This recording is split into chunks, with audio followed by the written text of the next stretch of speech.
रोजे के फवायद और समरात। रोजा नफ्स की सरकशी का जोर तोड़ने में मददगार अमल साबित होता है।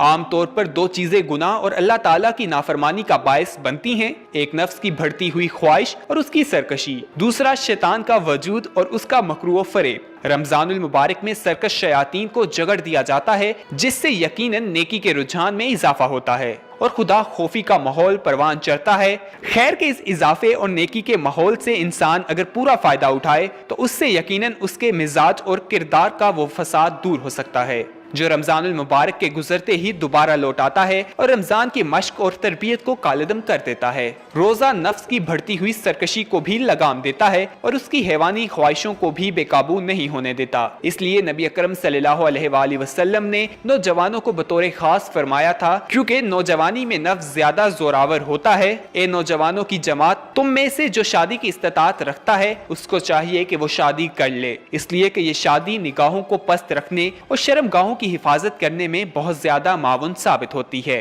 और जो इसकी ताकत नहीं रखता वो रोजे रखे, क्योंकि ये उसकी नफसानी ख्वाहिशों का जोर तोड़े रखेगा।